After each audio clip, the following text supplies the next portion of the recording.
Кыргызстан нишан барои оформить шудан просто пешком мемонам ин баъд кирги ҳозир ин программа недавно бром дидем барои заказ гирифтана 1 соат 2 соат перерыв мегирам бояд ступаншта закасам 1 рубл метиҳад мана динанги отчёти ман омадагиш ҳамин 3168 рубл.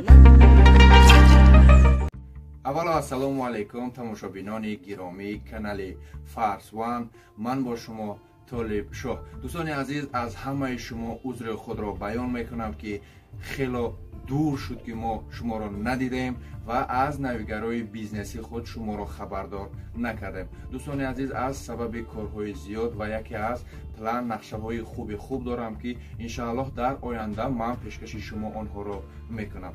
ва имрӯз ман барои шумо як видеои хеле хуб тайёр кардам, яъне ки дар Русия шахсоне ки дар доставка курьер шуда кор мекунанд чӣ қадар даромад доранд.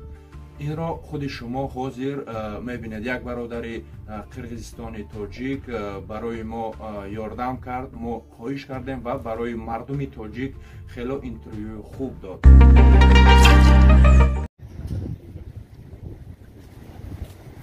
Брат, мумкин? Конечно. Салом алейкум. Алейкум салом. Чӣ шумо? Нағз тоҷике? Мумкин ҳам як дақиқа чақчақ кунем, брат?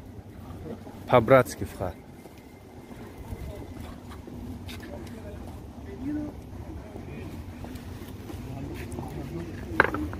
Салом алейкум, брат, як бор дига. Курьер шуда кор мекунед? беҳтарин. Акҷо мешед, брат? Ма Қирғизистон мешам. Тоҷикои Қирғизистон ҳам хе? Маладес, гап нест. И Яндекста кор мекунед, Яндекси да? Яндекс. И бародари азиз, оформа да Яндекс чӣ хеле ки барои ҳами граждани Қирғизистон, Тоҷикистон, Ӯзбекистон? Барои оформить шудан бояд одаманда документаш бошад полный. Например, регистрация дар кор. Барои мо лично регистрация дар кор. Ай барои граждан қирғиз фақат регистрация, паспорт, регистрация, перевод паспорт, страховой, СНИЛС, всё. Например, барои гражданои тоҷик чӣ дар кор? Барои граждани тоҷик ба фикрам регистрация, миграсионка, патент, ҳамин чизе ҳаст, ҳамаш дар кор ҳам хе? Патент обязательно дар кор. фаҳмо. ҳастан бародарое ки мисол патент кардагиян, фалшиви чекҳо қати ба фикрам хеле корро ран мерада онҷо ба? Не, фақат документҳои тоза. Положено документҳои чизи ки мегӯяд. Вё любой одам любой момент қабул мекунам хе? Қабул мекунад. беҳтарин. Анака дӯсти азизам, шумо мисол гирем ва баъд аз оформит кардан дар ҳами компания Яндексида аз ҳама ҷоҳои беҳтарин ҷое ки зиксаш бисёр аст, и кадом территория бошад ба фикри шумо? Барои ман лично 2 сол истим, почти 2 сол истим кор мекунам ҳамин район ба. Шумо таҷрибаи кори шумо 2 сола, Арбат Третьяковский локация ман. Шумо заказ додам хе? Мисол заказ биёд агар. Мана ман хел мебиёд заказ ман. Мана Большой Полянка. Ин метро Полянка пешанда. Мисол мана принят гуфтам, принят мекунӣ. Уже ресторан ҷонда карта худаш автоматически нишон метиҳад, мана мебарад. Мисол ман ба ин неудобно, ман ин велик, ман просто пешком мемонам, ин ба даткараги. Ман хе мекунам, мана пеш Третьяковский гузашта мерам. Шумо вели қати, карти ин пешком ва ман ба удобне. Значит, заказ тияд ин хе қин не қабул кардан, фаҳмидан ҳами чӣ? Ҳамин программа ягу ҷои мушкилӣ дорад, ягу минуси дорад ё осоне фаҳмишаш? Ҳозир ин программа недавно бром диди, ин программа. Программа нормально кор кард. Номаш чӣ? Про. Яндекс Про. Пеш Яндекс Еда буд, ё доставка буд, чӣ буд? Доставка Еда буд. Доставка Еда буд. Яндекс Про шудаги, беҳтарин тез кор мекунад, не ки заряда бисёр мехӯрад. Гуфтани бар ин барои мисол гирем кор кардан барои ҳамин доставка ҳамин заряд телефон худаш басанда аст ё ки ягон хеле кармани батарея повербанк мегӯ чӣ? Вай обязательно 4 соат 5 соат мебарад. Дальшиш бояд повербанк бошад, ҳам хе? Беҳтарин. Анакун ҷоҳорам аниқ кардем. чӣ хел дар ресторан закаса шумо занам? Мо дидем ки чӣ хел барои шумо заказ додан. Анакун дар инҷо чӣ хел савол мебиёд?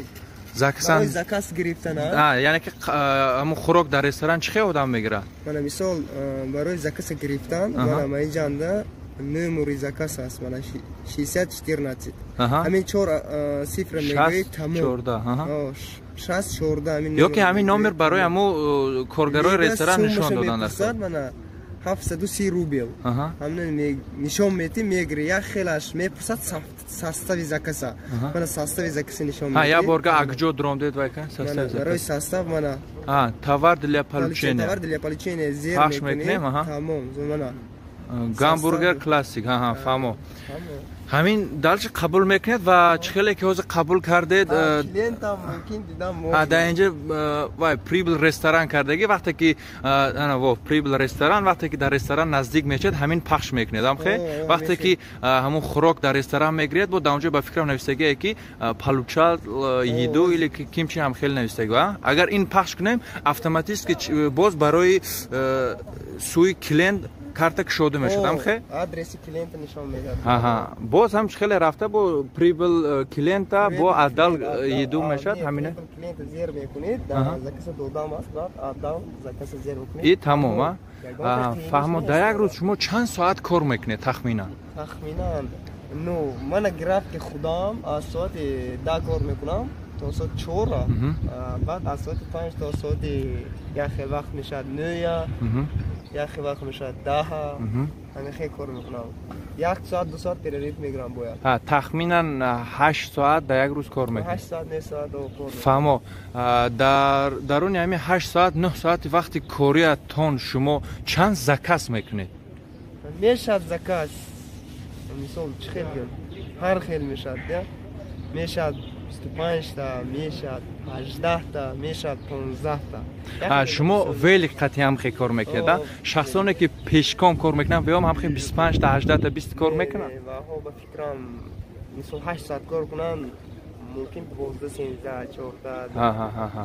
فهمو انکن با یک سوال عجایبی دیگر همین چخیلی که از گفتید مابین 8 ساعت 9 ساعت کاریتون دا 25 20 18 تا گفتید این همگی جمعی پولش چند میشد که این در یک روز چقدر پول کار میکنید پول قطعی چقدر میتونید برای شما نپرمیر اگر 20 زکات کنید در یک روز 8 ساعت کار میکنید خودتون حساب کنید زکات هم 125 روبل میاد 125 10 تاش 1250 значит 20 تاش 2500 یا 3200 300 من خیلی میبرد 20 تا 22 23 زکات داد شود از 3000 بالاتر میبرد یعنی حاضر چخیلی که همین کمپانی یاندکس دیده چخیلی برای شما زرپلات میتید همین معاش چخیلی میتید برای من حاضر دانی گریم هر هفته به من پتکوچت کنندگی هر هفته میفروشم در یک ماه 4 بار شما زرپلات پالوچت میدید هم خیلی حاضر دانه اچوت زرپلات هسته در історія, як і несте.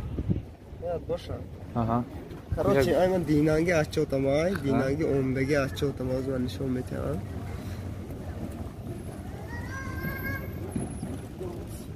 mana dinangi achchoti man omdagish amin. 3000 3168 روبل. من اساتی 12 کار کردی تا ساعت 10 شب خیلی. این اچوتو هر روزه اینجا؟ این هر روزه. از زرپلات نیست اچوتو؟ برای دیدن گفتن. کو بسیار اینجا دنیا. اینجا یاندکس دلیوری. کامتر دیگه همی وایکنه. تمام شد بخشیش. کامتر دیگه دو سوال دیگه هم دارید تمام دو سوال دیگه. хорошо رحمت حاضر در یک ماه شما چند پول زرپلات میره تخمینا؟ خیلی تخمینا هم حساب کنید شما مثال خیلی اینش نگم سکرت شدم نه اگه خیلی گفتن گره تخمینا تخمینا من 70000 مثال 70 تا کمش 70 تا تخمینا شما پول میگیره سرید نه برای شما 70 در یک ماه چند روز کار میکنید؟ در یک ماه میشد مثال یک هفتهش مثال یک بار دام میگیرم یک روز تمام از نشه در یک ماه 4 بار شما دم میگیرید هم خیلی؟ یک روز 4 بار دم میگیرم یک روز میشه پراز نموده شما برای همین پادپیسچکو برای تماشابینا همین یاندکس ایدر پیشنهاد میکنید یعنی که کار کنن یا که نکنن خیلی گاو نیست برادر رحمت برای شما 100% باشید برا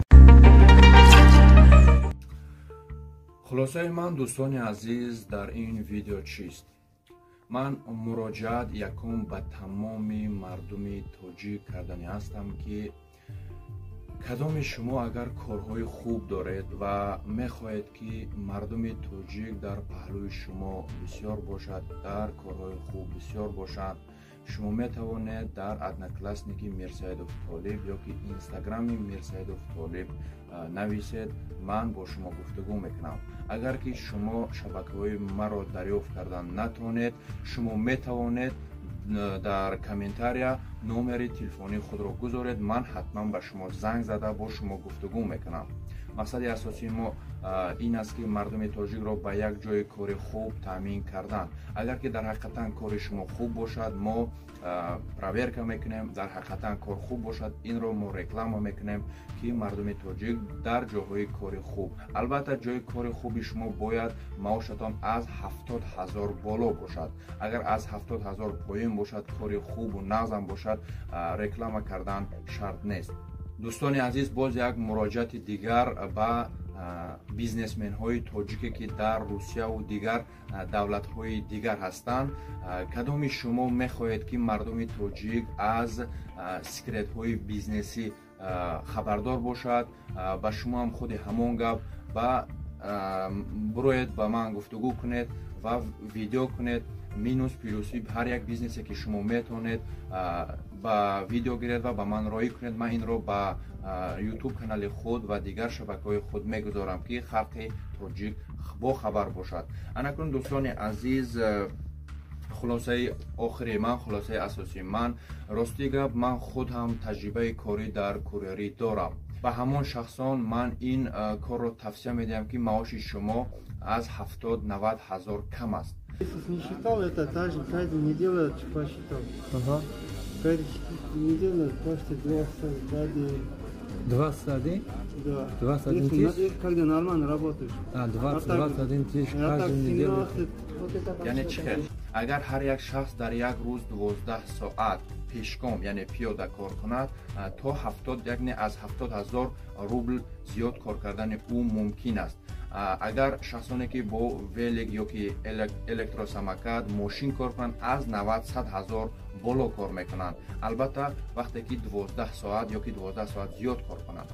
دوستان عزیز، سزن اساسی این کار در وقت هوای بیزبیش، شمال، باران، برف، عیناً همین خیل وقتا کاری کوریرا زیاد می شود. البته اگر امکانیت داشته باشید با ماشین کار کردن شما خیلی خوب می شود. اکنون باز من با یک شخصانی که لنداور میگوین، یعنی که خود را استفاده بردن نمیتونن، این کاری اسلوب کوریری چه خیلی است. انتخاب در دست خود شما است. خواهید کار میکنید، نخواهید نه. شما رو هیچ کس جنگ نمیکند، شما رو هیچ کس اشتراف نمیکند. هیچ یگان گپ این خیلی گپش نیست. اگر که شما یک چخیگ همین با گفته خود ما لنداور باشید، شما کار کردن نمیتونید. خوبش در همون گوجه هستید، در همونجا کار کرده گشتن گرفت. و شخصانی که میگن که من برای عائله، برای خود، برای آینده، برای بیزنس خود من کار میکنم، حتما برای شما من پیشنهاد میکنم که اگر معاش شما از 70-90-100 هزار کم باشد. دوستان عزیز، باقی مانده در پناه الله باشید. ویدیو برای شما پسند آمده باشد، حتما لایک رو پخش کنید، در کامنتار فکر و عقیده خود را گذارید و با یار و دوستان خود این را روانه کنید. دوستان عزیز، تا بازدید در ویدیوهای دیگر ما با شما هستیم.